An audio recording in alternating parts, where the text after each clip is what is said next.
Elric of Melnibone, Book 2. Less certain of himself or his destiny than ever, the albino king must perforce bring his powers of sorcery into play. Conscious that he has embarked upon a course of action by no means at one with his original conception of the way he wished to live his life.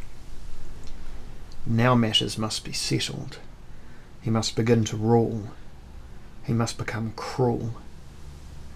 But even in this he will find himself thwarted. The Caverns of the Sea King. Elric sank rapidly, desperately trying to keep the last of his breath in his body. He had no strength to swim, and the weight of his armour denied any hope of his rising to the surface and being sighted by Margum Colum or one of the others still loyal to him.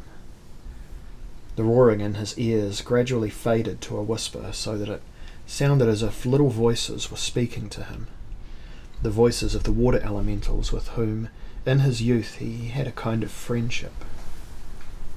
And the pain in his lungs faded. The red mist cleared from his eyes, and he thought he saw the face of his father, Cedric, of Cimmeril, and fleetingly of Urkun. Stupid Urkun! For all that he prided himself that he was a Melnibonean, he lacked the Melnibonean subtlety. He was as brutal and direct as some of the young kingdom barbarians he so much despised. And now Elric began to feel almost grateful to his cousin. His life was over. The conflicts which tore his mind would no longer trouble him. His fears, his torments, his love and his hatreds, all lay in the past, and only oblivion lay before him. As the last of his breath left his body, he gave himself wholly to the sea, to Strasha, lord of the water elementals, once the comrade of the Melnibonean folk. And as he did this, he remembered the old spell which his ancestors had used to summon Strasha. The spell came unbidden into his dying brain.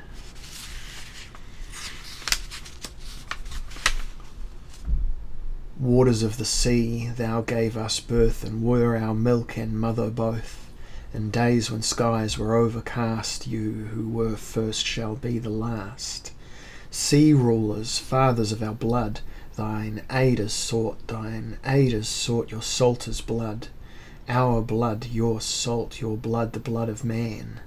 Strasha, eternal king, eternal sea, thy aid is sought by me.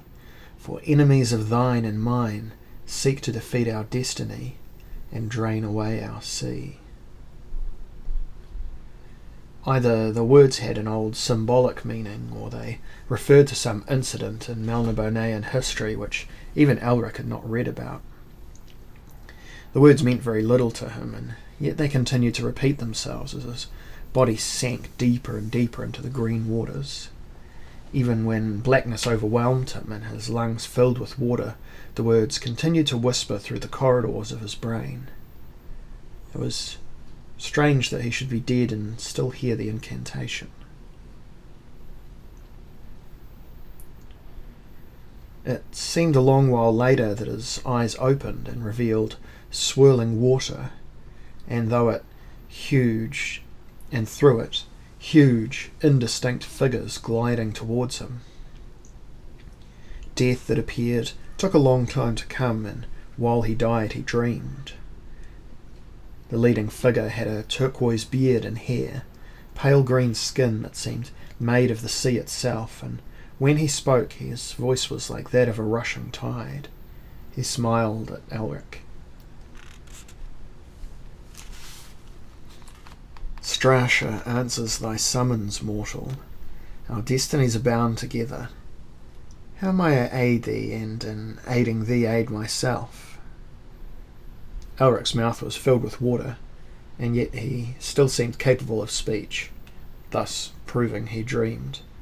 He said, King Strasha, the paintings in the tower of Da'a Umputna in the library. When I was a boy I saw them, King Strasha. The Sea King stretched out his sea-green hands. Aye, You sent the summons. You need our aid. We honour our ancient pact with your folk. No, I did not mean to summon you. The summons came unbidden to my dying mind. I'm happy to drown, King Strasha. That cannot be. If your mind summoned us, it means you wish to live, and we will aid you. King Strasha's beard streamed in the tide, and his deep green eyes were gentle, almost tender as they regarded the albino. Elric closed his own eyes again. I dream, he said. I deceive myself with fantasies of hope. He felt the water in his lungs, and he knew he no longer breathed. It stood to reason, therefore, that he was dead. But if you were a real old friend and you wished to aid me, you would return me to Melnibone so that I might deal with the usurper Urkun and save Cymoril before it is too late. That is my only regret, the torment which Cymoril will suffer if her brother becomes Emperor of Melnibone. Is that all you ask of the water elementals? King Strasha seemed almost disappointed. I do not even ask that of you. I only voice what I would have wished had this been reality and I was speaking, which I know is impossible. Now I shall die.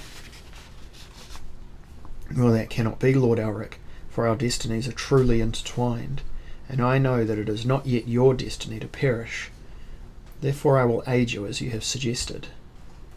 Elric was surprised at the sharpness of detail of this fantasy, and he said to himself, "What a cruel torment I subject myself to. Now I must set about admitting my death." "You cannot die, not yet."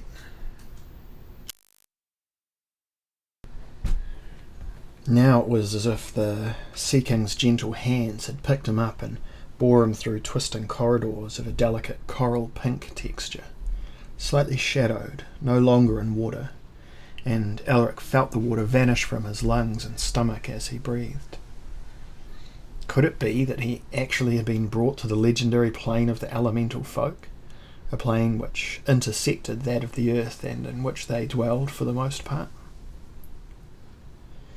In a huge circular cavern which shone with pink and blue mother of pearl, they came to rest at last.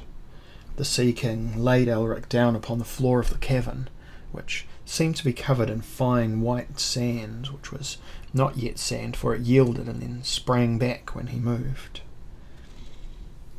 When King Strasha moved, it was with a sound like the tide drawing itself back over shingle. The Sea King crossed the white sand, walking towards a large throne of milky jade. He seated himself upon this throne and placed his green head on his green fist, regarding Elric with puzzled yet compassionate eyes. Elric was still physically weak, but he could breathe. It was as if the seawater had filled him and then cleansed him when it was driven out.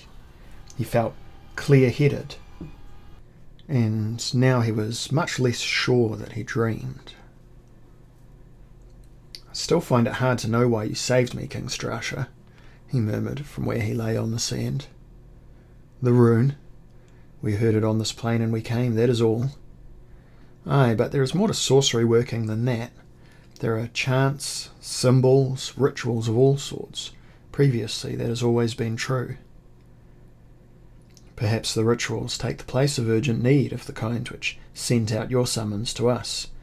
Though you say you wish to die, it was evident you did not really want to die, or the summoning would not have been so clear and have reached us so swiftly. Forget all this now. When you have rested, we shall do what you have requested of us." Painfully, Elric raised himself into a sitting position. "You spoke earlier of intertwined destinies. Do you then know something of my destiny?" "Oh, a little, I think. Our world grows old. Once the elementals were powerful on your plane, and the people of Melnibone all shared that power. But now our power wanes, as does yours. Something is changing. There are intimations that the lords of the higher worlds are again taking an interest in your world. Perhaps they fear that the folk of the young kingdoms have forgotten them. Perhaps the folk of the young kingdoms threaten to bring in a new age where gods and beings such as myself no longer shall have a place. I suspect that there is a certain unease upon the planes of the higher worlds. You know no more? King Strasha raised his head and looked directly into Elric's eyes. There is no more that I can tell you, son of my old friends, save that you would be happier if you gave yourself up entirely to your destiny when you understand it. Elric sighed. I think I know of what you speak, King Strasha. I shall try to follow your advice. And now that you have rested, it is time to return. The Sea King rose from his throne of milky jade and flowed towards Elric, lifting him up in strong green arms. We shall meet again before your life ends, Elric. I hope that I shall be able to aid you once more, and remember that our brothers of the air and of the fire will try to aid you also. And remember the beasts. They too can be of service to you. There is no need to suspect their help. But beware of gods, Elric. Beware of the lords of the higher worlds, and remember that their aid and their gifts must always be paid for. These were the last words Elric heard the Sea King speak, before they rushed again through the sinuous tunnels of this other plane, moving at such a speed that Elric could distinguish no details, and at times did not know whether they remained in King Strasha's kingdom, or had returned to the depths of his own world's sea.